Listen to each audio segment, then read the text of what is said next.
আজ তোমাদের পটলের একটা দুর্দান্ত রেসিপি দেখাবো। অনেকেই পটল খেতে পছন্দ করে না, ভেতরের বীজ মুখে পড়লে বিরক্ত হয়। তো আজ আমি তোমাদের এই রেসিপিটা বানিয়ে দেখাবো, দেখতে থাকো, একদম স্কিপ করবে না। একটা স্টেপ যদি ভুল হয়ে যায় রান্নাটায় ভুল হয়ে যেতে পারে।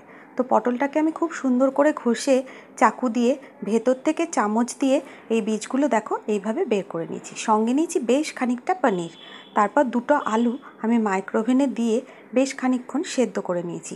পুরো 2 থেকে 3 মিনিট সেদ্ধ করে নিয়েছি, একদম সেদ্ধ হয়ে গেছে। এই দেখো মাইক্রোওভেনে দিয়ে আমি সেদ্ধ করে নিয়েছি। তারপর 2 স্টেপে দুটো মশলা বানিয়ে নিয়েছি। একটার মধ্যে ছিল জিরে, আদা আর কাঁচা লঙ্কা, ব্যাস, আর কিচ্ছু না। আর দ্বিতীয় স্টেপে ছিল কয়েকটা কাজু, কিশমিশ আর হচ্ছে টক দই একসঙ্গে পেস্ট করে নিয়েছি মিক্সিতে। আর এটা হচ্ছে জ্যাগারি পাউডার, মানে গুড়ের পাউডার। এক্ষেত্রে তোমরা চিনিও ইউজ করতে পারো। তারপর পনিরটাকে আমি খুব সুন্দর করে জ্যাগারি পাউডার, একটু নুন, হলুদ, মিষ্টি আর আলু দুটো দিয়ে খুব ভালো করে চটকে নিয়েছি। চটকে একটা পেস্ট তৈরি করে রেখে দিয়েছি। তারপর হচ্ছে পটলটাকে খুব সুন্দর করে লাল করে ভেজে আমি তুলে নিয়েছি। তারপর ওই তেলেই আমি পুরটা দিয়ে আর একটু কাজু কিশমিশের পেস্ট দিয়ে খুব সুন্দর করে একটা পুর বানিয়ে নিয়েছি। তার মধ্যে দিয়ে দিয়েছি আমি ভাজা মশলার রেসিপিটাও তোমরা পেয়ে যাবে। তারপর এটাকে খুব সুন্দর করে পুর বানিয়ে আমি পটলের পাশে রেখে দিয়েছি। ওই পুরটাই পটলের মধ্যে যাবে। আর এই পুরটা হচ্ছে পুরো ভেজ, পুরো নিরামিষ, বুঝতে পেরেছো তো? এরপর কড়াইয়ে সাদা তেল দিয়ে জিরে, শুকনো লঙ্কা, তেজপাতা ফোড়ন দিয়ে আমি কিছুটা হিং দিয়ে দিলাম, মানে হাফ টিস্পুনস মতো হিং ফোড়ন দিয়ে দিলাম। তার মধ্যে আমি দিয়ে দিয়েছিলাম আদা আর কাঁচা লঙ্কা আর জিরের পেস্টটা। খুব সুন্দর করে এটা কষিয়ে তারপর প্রয়োজন মতো নুন, হলুদ, মিষ্টি দিয়ে আমি দিয়ে দিয়েছিলাম একটা টমেটো পেস্ট, একটা ছোট সাইজের টমেটো পেস্ট। সেটা দিয়ে খুব সুন্দর করে কষিয়ে আমি যখন তেল ছেড়ে যাবে তারপর আমি স্টপ করে দেবো।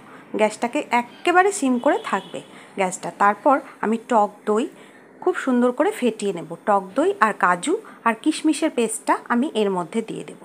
এর মধ্যে দিয়ে দেখো কি সুন্দর কালার এসছে। এটা কিন্তু এফবি বলে সবসময় রান্নার ভিডিওতে কোনো রকম ফিল্টার ইউজ করতে না, আমি তাই করেছি, কোনো রকম ফিল্টার ইউজ করিনি। কালারটা দেখো, জাস্ট ফাটাফাটি কালার। তারপর এটা দিয়ে খুব সুন্দর করে কষিয়ে আমি এটা কিছুক্ষণ ছেড়ে দেবো সিম করে। কিছুক্ষণ এখানেই থাকবে।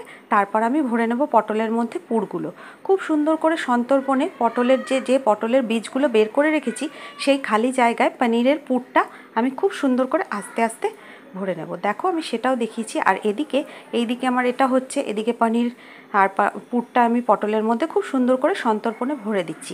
অনেকে বলে পুর বেরিয়ে যায়, কিন্তু কখনো বেরোবে না, একটু করে ফাঁকা রেখে দেবে, একটু করে ভালো করে চেপে চেপে পুরগুলো ভেতরে ঢুকিয়ে দিতে হবে।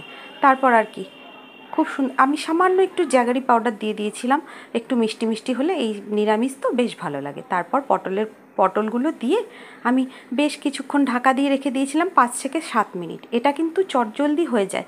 ভিডিওতে যদিও অনেকক্ষণ মনে হচ্ছে, এটা অনেকেই দেখে ভয় পাবে, পটলের দোলমা, বাবা অনেক ভয়ের ব্যাপার, কিচ্ছু না, এটা ভীষণ সুন্দর। তারপর লাস্টে ভর্তি করে 1 চামচ গাওয়া ঘি দিতে ভুলো না কিন্তু।